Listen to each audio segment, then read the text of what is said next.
मी पुन्हा येईन म्हणणारे मुख्यमंत्री देवेंद्र फडणवीस पुन्हा एकदा राज्याचे मुख्यमंत्री झाले. या सगळ्या घडामोडीमध्ये त्यांना भाजपला जी साथ दिली आहे ती राष्ट्रवादीने. ज्या राष्ट्रवादीने भाजपवरती पूर्ण निवडणुकीमध्ये टीका केली, त्या राष्ट्रवादीने आता भाजपला साथ दिली आणि राज्यामध्ये सरकार आलंय. आता या सगळ्या घडामोडीमध्ये काय झालंय, नक्की शिवसेनेचा घात झालाय का? तर निश्चित झालाय. ज्या पद्धतीने शरद पवारांना वसंतरावच्या पाठीत खंजीर खुपसला असं म्हटलं जात होतं, आता शिवसेनेच्या पाठीत खंजीर खुपसला का, हा देखील एक प्रश्न राज्याच्या इतिहासाच्या राजकारणात दिलाच येणार आहे. आता अजित पवार हे एकटे गटनेते म्हणून बाहेर पडलेत का, हे पाहणं महत्वाचं आहे. की शरद पवारांची त्यांना साथ होती हे देखील पाहणं गरजेचं आहे. कारण शरद पवार यांनी पंतप्रधान नरेंद्र मोदी यांची भेट घेतली, त्यानंतर अमित शहा स्वतः त्या ठिकाणी आले आणि ह्या सगळ्या घडामोडीमध्ये जे काय घडत होतं ते काँग्रेस आणि शिवसेनेच्या लक्षात आलं नाही. शरद पवारांच्या चेहऱ्यावरती जे काही सुरू असतं ते कोणाला बोलता येत नाही किंवा वाचता येत नाही. आपण जसं म्हणतो की हर आदमी के 10-12 चेहरे होते जनाब, जब भी देखना बार बार देखना हर एक नया चेहरा नजर आ जाएगा. शरद पवारांचा हा चेहरा कदाचित इतर लोकांना, शिवसेना आणि काँग्रेसच्या लोकांना लक्षात आला नसेल, म्हणून हा निर्णय घेतला आहे का. आणि या सगळ्या घडामोडीमध्ये अजित पवार हे एकटे बाहेर पडले आहेत का, की शरद पवारांच्या पाठिंब्याने ते बाहेर पडले, हे पाहणं गरजेचं ठरणार आहे. कारण उद्धव ठाकरे मुख्यमंत्री होणार इथपर्यंत काल चर्चा झाल्या होत्या. स्वतः शरद पवार यांनी हे नाव सुचवलं होतं आणि अचानक कुठे माशी शिंकली आणि हे नक्की काय घडलं, हे सगळं पाहणं गरजेचं आहे. कारण शिवसेनेचे त्याचबरोबर काँग्रेसचे हे नेते अक्षरशः शॉकमध्ये असतील. कारण सोनिया गांधी यांनी शिवसेनेसोबत जाण्यास होकार दिला होता. सेक्युलरिझम पक्ष, ज्याची विचारधारा सेक्युलर आहे, अशा पक्षाने एकंदरीत शिवसेनेसोबत पाठिंबा दिला होता. आणि जसं की आमचे संपादक नेहमी सांगत असतात की राष्ट्रवादी हा पाहण्यासारखा पक्ष आहे, जिकडे दिसेल तिकडे ओळणारा आहे. आणि त्यांनी या संदर्भात एक ट्विट देखील केलं होतं की मी पुन्हा येऊ शकतो. ते पुन्हा आलेले आहेत. 20 नोव्हेंबरचं एक ट्विट आहे. आमचे संपादक रवींद्र आंबेकर यांनी ही बातमी दिली होती. पण या सगळ्या घडामोडीमध्ये ते परत का आले, तर ते परत येण्याचं कदाचित कारण असू शकतं की भाजपचे काही बिझनेसमॅन लोकांसोबत जे संबंध आहेत त्याच पद्धतीने शरद पवार यांचे देखील आहेत. कारण शरद पवार पहिल्यापासून राजकारणामध्ये आहेत. अदानी अंबानी हे उभे राहताना शरद पवार महाराष्ट्रात होते. महाराष्ट्रातून त्यांना बळ दिलं गेलं. त्यामुळं कदाचित शरद पवार आणि पंतप्रधान नरेंद्र मोदी यांच्या मैत्रीचं स्वरूप म्हणून हे सरकार आलेलं असू शकतं. मात्र अजित पवार बाहेर पडले आहेत का, किंवा शरद पवारांनी त्यांना बाहेर काढलं आहे का, की शरद पवारांनी शिवसेनेला कात्रजचा घाट दाखवला आहे का, हे सगळं पाहणं गरजेचं ठरणार आहे. काँग्रेसचं काही नुकसान मला असं वाटत नाही इतकंसं, शिवसेनेचं सगळ्यात मोठं नुकसान झालेलं आहे. कारण शिवसेनेला ज्या पद्धतीने शरद पवारांनी खेळवत ठेवलं आणि भाजपला सत्तेत आणलं, हे जर जसं घडलं असेल, अजित पवारांनी हे एकट्याने नसेल केलं, तर राज्यातील जनता जी आहे या राष्ट्रवादीवरती कितपत विश्वास ठेवणार हे पाहणं महत्वाचं ठरणार आहे. या सगळ्या घडामोडीमध्ये अजित पवार यांनी एकट्याने शपथ घेताना दिसत आहेत. त्या ठिकाणी कोणताही राष्ट्रवादी काँग्रेसचा नेता त्यांच्या पाठीमागे आपल्याला पाहताना दिसलेला नाहीये. आणि कालपर्यंत जे शरद पवार, अजित पवार, काँग्रेस, राष्ट्रवादी आणि शिवसेनेच्या बैठकीला हजर होते, त्यांनी अचानक हा निर्णय का घेतला, हा देखील चर्चा आहे. अजित पवारांना मध्यंतरी कोऑपरेटिव्ह बँकेच्या, राज्य सहकारी बँकेच्या या सगळ्या प्रकरणामध्ये नोटिसा आल्या होत्या. त्या ईडीच्या नोटिसा होत्या आणि त्याचे गुन्हे दाखल झाले होते. या संदर्भात अजित पवार सर्वोच्च न्यायालयात देखील गेले होते. आणि यामध्ये सर्वात जास्त जे नेते आहेत ते राष्ट्रवादी आणि भाजपचे आहेत. त्यामुळं आता भाजप राष्ट्रवादीचं सरकार आल्यानं हे जे राज्य सहकारी बँकेचे गुन्हे असो, बाकी इतर ज्या चौकशा आहेत त्या, आपण जरी म्हटलं तर सीबीआय असो, ईडी असो, हे केंद्र सरकारचे पोपट आहेत, जे काय म्हटलं जातं ते काय वावगं नसतं. त्यामुळं आता या सगळ्या चौकशा ज्या आहेत यांचं काय होतं हे पाहणं देखील महत्वाचं आहे. तुर्तास राज्यात भाजप आणि राष्ट्रवादी सरकार आल्यानं स्थिर सरकार मिळालं, हे राज्याच्या जनतेला एक दिलासादायक आहे. काही लोक म्हणतील की राष्ट्रवादी आणि भाजप हे एकत्र येऊन राष्ट्रवादीने राज्यातील जनतेचा घात केला आहे, ह्या गोष्टी असू शकतात. मात्र शिवसेना, राष्ट्रवादी आणि काँग्रेस हे तिहेरी जे सरकार आहे, या तिहेरी सरकारापेक्षा स्थिर सरकार म्हणून जर विचार केला, स्थिर सरकार शब्द वापरतोय मी, तर भाजप आणि राष्ट्रवादीचं सरकार जे आहे ते स्थिर सरकार राज्याला महत्वाचं आहे. आता यामध्ये काय होणार आहे, मुख्यमंत्री देवेंद्र फडणवीस यांनी गेल्या निवडणुकीमध्ये किंवा गेल्या 5 वर्षामध्ये शेतकऱ्यांकडे जे दुर्लक्ष केलं होतं ते होता कामा नये पुन्हा एकदा. कारण देवेंद्र फडणवीस यांच्या नावाला जो विरोध होता तो यामुळेच होता की ग्रामीण भागामध्ये देवेंद्र फडणवीस यांच्याबद्दल प्रचंड राग आणि संताप आहे. दुसरी गोष्ट, राष्ट्रवादीचा केडर जो आहे तो ग्रामीण भाग आहे, त्यामुळे अजित पवार ग्रामीण भागावरती लक्ष केंद्रित करतील आणि ग्रामीण भागातील शेतकऱ्यांना काय मिळतंय हे पाहणं महत्वाचं ठरणार आहे. या सगळ्यामध्ये अजित पवार एकटे बाहेर पडलेत का? कारण अजित पवार, काँग्रेस, राष्ट्रवादी आणि शिवसेनेची जी बैठक सुरू होती मध्यंतरी सिल्वर ओकला, राष्ट्रवादी आणि काँग्रेसची बैठक असताना त्यातून राग बाहेर पडले होते. त्यांच्यासोबत जयंत पाटील देखील होते. आता भाजप सोबत गेल्यानंतर राष्ट्रवादीला काय फायदा होणार आहे? जी खाती त्यांना ह्या 3 पक्षाबरोबर म्हणजे 1/3 हिस्सा होता. समजा साधारण विचार केला तर शिवसेना 40 मंत्री होऊ शकत होते, बाकीचे यांना 30-30. त्याच्यात परत एकदा पुन्हा एकदा मित्र पक्षांना देणं गरजेचं होतं. आता राष्ट्रवादीला तशी काही गरज नाहीये. साधारणपणे 60% खाती जी आहेत ती भाजपकडे असतील, 40% दिली जाऊ शकतात राष्ट्रवादीला.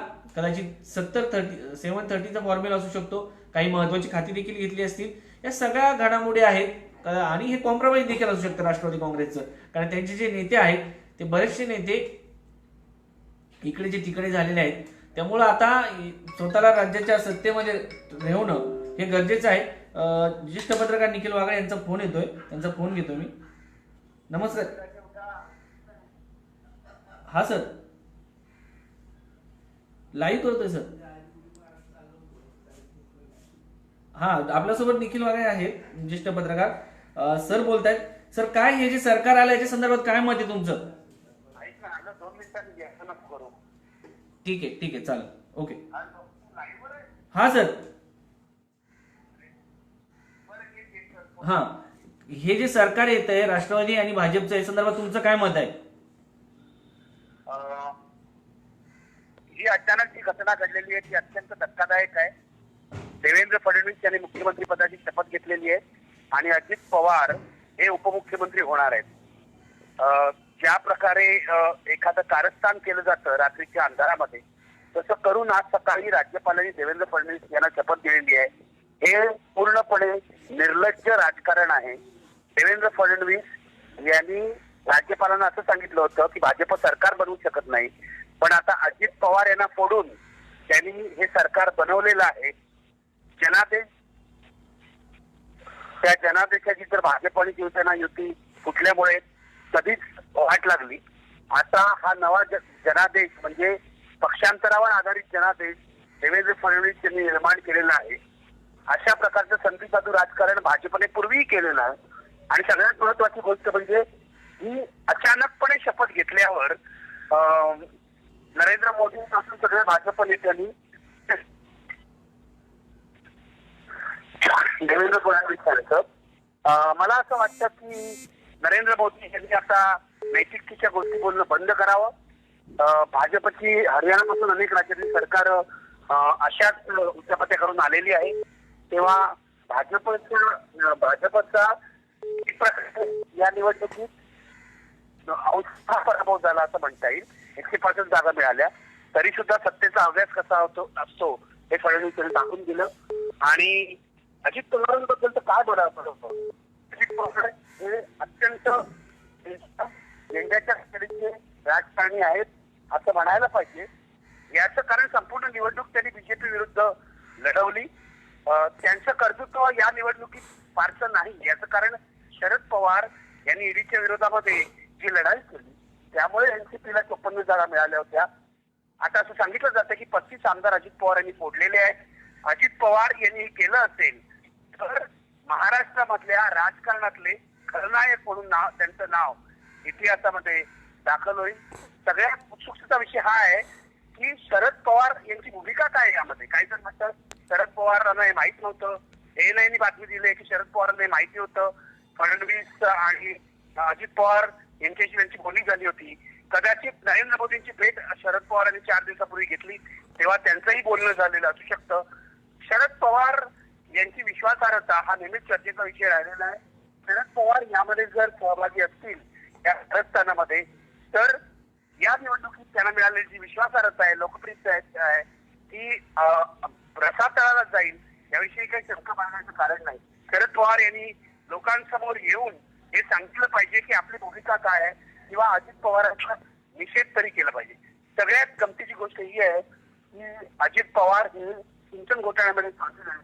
अजित पवार आणि त्यांचे सहकारी त्यांना आम्ही तुरुंगात पाठवणार आहोत असं देवेंद्र फडणवीस 5 वर्ष सांगत होते. त्याच अजित पवारांची, त्याच भ्रष्ट अजित पवारांशी देवेंद्र फडणवीस यांनी आता युती केलेली आहे. तेव्हा कसलं नैतिक राजकारण आणि कसलं तत्वाचा आग्रह. देवेंद्र फडणवीस हे सत्तेसाठी आपापलेले एक राजकीय प्राणी आहेत असं आपल्याला म्हणावं लागेल. मात्र अजित पवारांकडे किती आमदार आहेत हे स्पष्ट झालेलं नाही. काही जण म्हणतायत की अजित पवारांकडे 35 आमदार आहेत एनसीपीचे 54 आमदारांपैकी. हे खरं असेल तर या आमदारांनी आपापल्या मतदारसंघात जाब द्यावा लागेल, कारण भाजप विरुद्ध भूमिका घेऊन ते निवडून आलेले आहेत. एक किंवा कसा असू शकतो की शिवसेना, काँग्रेस आणि राष्ट्रवादी ही युती सुद्धा तत्वशून्य युती होती. आपल्याला हे बघायला पाहिजे ही युती का झाली. ही एक राजकीय अपरिहार्यता होती. ही युती अशी झाली की भाजपने सरकार बनवायचं नाकारलं. 3 पक्षांना एकत्र येण्याशिवाय पर्याय नव्हता. पण भाजपने सरकार बनवायचं नाकारूनही त्यांनी अजित पवारांना पोचल्याने ते सत्तेत आले. याला सत्ता लोलुपता म्हणतात. सत्ता लोलुप तर अनेक राजकारणी असतात, पण भाजपने या संदर्भामध्ये नवा विक्रम केलेला आहे असं म्हणणे असून गत्यंतर नाही. निश्चित सर, धन्यवाद तुम्ही दिलेल्या प्रतिक्रियेबद्दल. हे होते ज्येष्ठ पत्रकार निखिल वागळे, आपल्यासोबत होते. त्यांनी अजित पवार हे जर राष्ट्रवादीमधून फुटले असतील तर हे राज्याच्या राजकारणातील खलनायक ठरतील असं म्हटलेलं आहे. त्याचबरोबर शरद पवारांच्या राजकारणाबद्दल जो अविश्वास व्यक्त केला जातो त्यावरती देखील शंका उपस्थित केली आहे. नक्की काय घडलेलं आहे राष्ट्रवादीमध्ये हे अद्यापपर्यंत समोर आलेलं नाहीये. मात्र जर 25-30 आमदार घेऊन अजित पवार जर फुटले असतील तर ते आमदार पुन्हा एकदा आणण्याची ताकद शरद पवारांमध्ये आहे. मात्र जो गट असतो, ज्यावेळेस तो गट फुटतो त्याला गट म्हणून एक मान्यता मिळते, ती पुन्हा एकदा निवडणूक होत नाही. आता या सगळ्या घडामोडींमध्ये अजित पवार यांनी स्वतः वैयक्तिक निर्णय घेतलाय का, शरद पवारांच्या सांगण्यावरून निर्णय घेतलाय का, हे पाहणं महत्वाचं ठरणार आहे. त्याचबरोबर हा राष्ट्रवादीसाठी सगळ्यात मोठा धक्का असेल जर अजित पवार यांनी हा फुटून निर्णय घेतला असेल तर, कारण राष्ट्रवादी पक्षामध्ये खाली 20 ते 25 आमदार शिल्लक राहणार आहेत. या सगळ्या घडामोडींवरती आपण लक्ष ठेवून राहणारच आहोत. खयाली पुलाव पकवण्यात अर्थ नाही असंच मी म्हणेल, कारण जे काय घडतंय ते तत्वनिष्ठपणे तुमच्या समोर येणं गरजेचं आहे. ज्येष्ठ पत्रकार निखिल वागळे यांनी आपल्या या चर्चेमध्ये सहभाग नोंदवला आणि त्यांनी आपल्याला या सगळ्या घडामोडीबद्दल माहिती देखील दिली. मात्र अजित पवार एकटे गेले आहेत का किंवा शरद पवार यांची त्यांना साथ आहे का, हे सगळं पाहणं गरजेचं ठरणार आहे. कारण आता खरी जबाबदारी जी आहे ती माध्यमांची सुरू होते. 2 जे पक्के विरोधक होते ते आजचे मित्र झालेले आहेत. शिवसेना जे म्हटलं जात होतं की शिवसेना पण या सत्तेमध्ये सहभागी झाली असती तर हे ठीक होतं, पण आता शिवसेनेला सगळ्यात मोठा धोका जो आहे या निमित्ताने दिसून येतोय. आता या सगळ्या घडामोडीमध्ये जरा काही लोकांच्या प्रतिक्रिया ज्या असतील ते मी पाहतोय. काय म्हणतात की महाराष्ट्र कधी बिहार UP झालं हे कळलंच नाही. इंडिपेंडंट जनावर असं बोललेत, हपापलेले जनावर. आजकाल राजकारणी लोकांनी निष्ठेची निष्ठा केली राव. केशव बांदेकर म्हणतात what very roast move by BJP. शिवसेनेचं वेळ वाढवून न देणारे महामहिम राज्यपाल पाटे शपथविधी उरकून घेतात. तर राज्यपाल हे असं म्हटलं जातं की ते रबरी शिक्का असतात, जसं राष्ट्रपतीला रबरी शिक्का म्हणतात तसंच तो प्रकार आहे. राष्ट्रपतीला सेक्युलर सर्टिफिकेट देणारे विचारवंत कोणत्या बिळात लपलेत सत्यशोधक कोणतं. मला तर अलीकडच्या ह्या 4 दिवसामध्ये असं वाटतं की म्हणजे तुम्हालाही वाटत असेल की कोणताही पक्ष वैचारिक बांधणीची जी होती तिला लपून राहिलेला आहे का. म्हणजे सगळ्यांनी त्याची वैचारिकता जी आहे ती दावणीला खुंटीला टांगली होती. कारण काँग्रेस शिवसेनेसोबत जायला तयार झाली सत्तेसाठी. राष्ट्रवादी तर पाहण्यासारखा पक्ष आहे, जिसमें मिलाय बने व्हायचा. म्हणजे जसं जाईल तसा रंग त्यांचा बदलत जातो. कारण शरद पवारांचंच उदाहरण घेतलं तर जनता दलासोबत सत्ता स्थापन केली ती पुलोचं सरकार होतं. त्यानंतर त्यांनी ज्या सोनिया गांधी यांच्यावरती टीका केली परदेशी मुद्द्यावरून, त्यांच्यासोबतच पुन्हा एकदा घरोबा केला आणि 15 वर्ष सत्तेत राहिले. राजकारणामध्ये जर त्याला महत्व नसतं, त्यात शरद पवार जर असतील तर काही होऊ शकतं. ही जी म्हण आहे गेल्या 50 वर्षामध्ये आपल्या महाराष्ट्रामध्ये हे झालं, बोलत असताना म्हटलं जातं की जे काही केलं असेल हे साहेबांनीच केलं असेल, याच्यामध्ये शरद पवारांचाच हात असेल, असं या सगळ्या घटना घडत असतात. त्यामुळं या घटनांमध्ये जर तरला अर्थ नाही, तत्वनिष्ठतेकडे वळूया. आणि हा महाराष्ट्रातील जनतेला दिलेला शॉक आहे. देवेंद्र फडणवीस पुन्हा आलेले आहेत, कारण ज्या लोकांना असं वाटत होतं की देवेंद्र फडणवीस आता सत्ता वर्षाबंगला सोडणार आहे, काही लोक म्हणायचे की वर्षावरून ते निघालेत का, बाहेर पडलेत का. आणि जर या सगळ्या घडामोडीमध्ये जर पाहिलं तर भाजप इतर राज्यामध्ये इतक्या शांतपणे घेत होतं, न घेणारं एका 2-2 दिवसात सरकार स्थापन करणारं भाजप राज्यामध्ये सत्ता स्थापन का करत नव्हतं, त्याचं उत्तर आज मिळालेलं आहे. कारण भाजपच्या कोणत्याही नेत्यांनी आम्ही एकही नेता फोडणार नाही, आम्ही हे करणार नाही, ते करणार नाही, तत्वनिष्ठेचं राजकारणाचे जे डोस पाळले जाते होते ते डोसचे हे उत्तर आहे. कारण इतर राज्यामध्ये यांनी कर्नाटक पाहिलेलं आहे, आपण गोवा पाहिलेला आहे, या सगळ्या राज्यामध्ये यांनी कशा पद्धतीने सरकार स्थापन केले आहेत. सत्तेत राहणं हे सगळ्यात मोठं यामागचं उद्दिष्ट आहे. आणि सत्तेत राहण्यामागे सगळ्यात महत्वाची जी घडामोडींचा जर विचार केला तर सत्तेत राहिल्यामुळं पक्ष टिकतो. म्हणजे रिपब्लिकन पक्षाचे रामदास आठवले जर तुम्ही पाहिले तर त्यामुळे कार्यकर्ते जगतात, ग्रामीण भागामध्ये कार्यकर्त्यांची कामं होतात आणि पक्ष जिवंत राहतो. त्यामुळे सत्ता ही सगळ्यात महत्वाचं साध्य असतं. राजकीय पक्षांचं वैचारिक विचारधारा ही सध्या तरी खुंटीला जाणलेली आहे, दावणीला बांधलेली आहे असंच म्हणावं लागणार आहे. आता राष्ट्रवादी आणि भाजपचं सरकार राज्यात सत्तेत येते. पुन्हा एकदा तुमच्या मोबाईलमध्ये विविध योजनांचे फोटो व्हिडिओज येणार आहेत. त्याचा आता राष्ट्रवादीची देखील साथ मिळालेली आहे. तुमच्या घरामध्ये या योजना कितपर्यंत पोहोचतात, त्या कितपत खऱ्या आहेत हे पाहणं देखील गरजेचं ठरणार आहे. नवं जे सरकार आलंय हे नव्या युतीनं, नव्या आघाडीनं पुन्हा एकदा राज्यामध्ये नांदी घातलेली आहे. ही नांदी कितपत टिकते?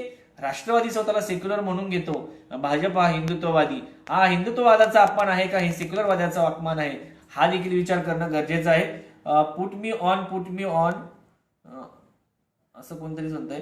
घाण राजकारण पाहायला मिळाले. You know please don't parrot of BJP please. Congress party is only non profitable. Balasaheb Ambedkar महाआघाडी सभा का होत नव्हते हे आता समजलं. एखाद्या वेळी कुत्र्यावर विश्वास ठेवा पण शरद पवार सारख्या विश्वासघाती माणसावर नाही. आता हे सगळ्या विश्वासाच्या गप्पा सुरू झाल्या, लोकांना खोळ्यात काढायचा धंदा सुरू आहे. पत्रकार साहेब, मी 2 वेळा मान्य उद्धव साहेब यांना विनंती केली होती की विचार करा, पण ऐकले नाही. वारकरी संप्रदाय कुटुंबातील एक कट्टर वारकऱ्यांची ऐकली असती तर ही वेळ आली नसती. The media fail. राष्ट्रवादीला सेक्युलर सर्टिफिकेट देण्याचा विचार म्हणता कोणत्या बेड्यात लपलेत का? या सगळ्या घडामोडी आहेत. ओनली बीजेपी वगैरे वगैरे खूप लोक टाकतायत. मात्र या सगळ्यांच्या याच्यामध्ये सेक्युलर आणि हिंदुत्ववादी अशा विचारधारा घेऊन कोणते जर पक्ष तुमच्याकडे आले आणि तुम्ही जर वैचारिक मुद्दा घेऊन, इमोशनल अटॅचमेंट घेऊन जर मतदान करत असाल तर ते नाही तर तुम्ही मूर्ख आहात असं या घटनेतून आपल्याला दिसून येतंय. कारण हे सगळे पक्ष सत्तेची खिचडी करण्यासाठी कधीही एकत्र येऊ शकतात. लाठ्या काट्या खाणारे कार्यकर्ते कुठे गेले हा देखील विचार करणं गरजेचं आहे. कारण तुम्ही ज्यांच्यासाठी लाट्या खाल्ल्या, ज्यांच्यासाठी काट्या खाल्ल्या, ते आज मांडीला मांडी घालून सत्तेत बसतायत. व्हॉट्सअपवर फिरणारे मेसेज, याने ते केलं, त्याने हे केलं असं म्हणणारे लोक आज पुन्हा एकदा सत्तेमध्ये सहभागी झालेले आहेत. राज्यामध्ये सरकार स्थिर देण्यासाठी हे सरकार एकत्र झाले असतील तरीही रात्री जो मुख्यमंत्री पदाची शपथविधी घातली ती का घेण्यात आली? राज्यातील जनतेचा हा विश्वासघात आहे का? हे कोण करतंय याचा विचार करणं कार्यकर्त्यांनी गरजेचं आहे. कारण 5 वर्ष ज्यांना तुम्ही सत्तेत देणार असतात, तुमच्या आयुष्यातील 5 वर्ष लोकशाहीमध्ये तुम्ही वाया घालत असतात का? या सगळ्यांचा विचार करणं गरजेचं आहे. यापुढे वैचारिक मतभेद असतात का राजकारणामध्ये याचा विचार करा. कारण कामं पहा, इमोशनली होऊ नका. कोणी धर्माच्या नावाने मतदान करतंय तर कोणी धर्मनिरपेक्षतेच्या नावाने मतदान करतंय. धर्म आणि धर्मनिरपेक्षता आज खऱ्या अर्थानं एक प्रकारे खुंटीला टांगली गेलेली आहे का हा प्रश्न या निमित्ताने समोर येतो. आता समजलं का टीम बी टीम कोण आहेत? अजित पवार यांनी जाहीर निषेध करावं तितके कमी. आज समजलं की प्रामाणिक आहे शिवसेना काँग्रेस, एनसीपी बी टीम आहे. राजकारण खूप वाईट आहे रे बाबा, विश्वासघात.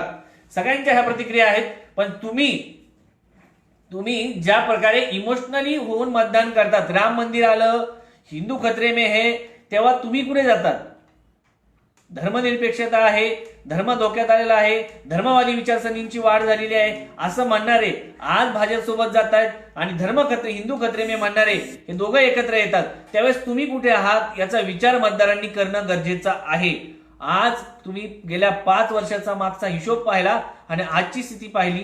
ज्या राष्ट्रवादीने भाजपच्या विरोधात रान पेटवलं होतं, राष्ट्रवादी आज भाजप सोबत गेलेली आहे. त्यामुळं तुम्ही स्वतः फेल ठरलेले आहात का? तुमचं मतदान जे आहे, ज्या विचाराला दिलं होतं तो विचार आता विकला गेला आहे का, हा देखील एक प्रश्न आहे. ह्या सगळ्या घडामोडीमध्ये पुन्हा एकदा लोकशाहीमध्ये हा जो विजय आहे हा जनतेचा झालेला आहे का निवडून दिलेल्या आमदारांचा, याचा विचार करणं गरजेचं आहे. कारण ग्रामीण भागामध्ये याच्या घडामोडी, याचे पडसाद निश्चितपणे उमटले जाऊ शकतात आणि या सगळ्या घडामोडींचा मागे जे मास्टर माइंड जर शरद पवार असतील तर निश्चितपणे शरद पवारांनी हे जे काही केलं आहे तर ते म्हणतील की मी स्थिर सरकारसाठी केलं. काँग्रेस, शिवसेना आणि राष्ट्रवादी या 3 पक्षांमध्ये सरकार 5 वर्ष टिकणे शक्य नव्हतं, म्हणून त्या ठिकाणी आम्ही हा निर्णय घेतला. मी पक्षाच्या सहकार्याशी बोलून हा निर्णय घेतला, हा माझा निर्णय नाही असं देखील शरद पवार म्हणू शकतात. शरद पवार काही करू शकतात, कारण गेल्या 1 महिन्यापासून तुम्ही पाहत असाल आमची सत्ते स्थापनेसंदर्भात सध्या चर्चा सुरू होत्या, मात्र या चर्चेमध्ये काही निष्पन्न होत नव्हतं. त्यामुळं पक्षाने राज्यातील जनतेसाठी हा निर्णय घेतला. कदाचित कर्जमाफी करून टाकतील. ग्रामीण भागामध्ये जो रोष आहे शेतकऱ्यांचा तो निघून जाईल. या सगळ्या घडामोडी आहेत, पण मात्र देवेंद्र फडणवीस असताना ही कर्जमाफी होईल का हे पाहणं महत्वाचं आहे. कारण देवेंद्र फडणवीस यांचं तितकंच प्रेम आतापर्यंत मला शेतकऱ्यांबद्दल दिसून आलेलं नाहीये. त्यामुळे या सगळ्या घडामोडी आहेत. या घडामोडीमध्ये सध्या तरी काय घडतं हे शरद पवारांची हीच ती भेट. मतदार लोकांनी युतीच्या उमेदवार देवेंद्र फडणवीस साहेब मुख्यमंत्री म्हणून दिले होते. शिवसेना प्रमुख उद्धव ठाकरे साहेब यांनी भाषणात का बोलले नाही? हे सरकार किती दिवस टिकेल? हे सरकार 5 वर्ष टिकू शकतं, कारण हे स्थिर सरकार आहे.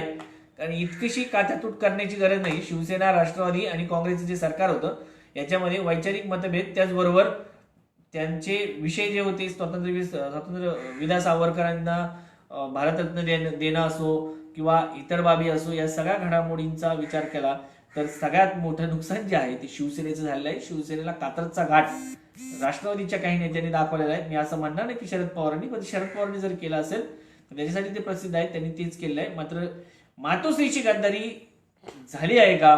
त्यांच्या भाषेत म्हणतो मी, शिवसेना असंच बोलते, त्यांच्याशी गद्दारी झाली आहे का? ते निश्चित झाली आहे आणि ती कोणी केली आहे हे निश्चित समोर येईल. आता शरद पवार सकाळी उठून माध्यमांसमोर काय प्रतिक्रिया देतात हे पाहणं महत्वाचं आहे. संजय राऊत यांची प्रेस कॉन्फरन्स देखील होणार आहे. गेल्या महिन्याभरात त्यांची प्रेस कॉन्फरन्स जी असते ती प्रेस कॉन्फरन्सचे तुम्ही डोळे लावून बसतात. शिवसेनेचा मुख्यमंत्री होणार हा नारा जो आहे तो हवेत विरलेला आहे असंच आता म्हणावं लागेल. जर राष्ट्रवादीमधून अजित पवार बाहेर पडले असतील तर अजित पवारांनी हा राष्ट्रवादीला दिलेला सगळ्यात मोठा तडाखा आहे. जर शरद पवारांनी हे काही केलं असेल तर शरद पवारांनी त्यांच्या प्रतिमेला साजेसच केलेलं हे वर्तन आहे असंच मी म्हणेल. तसं तिथेच थांबतोय. पाहत राहा मॅक्स महाराष्ट्र.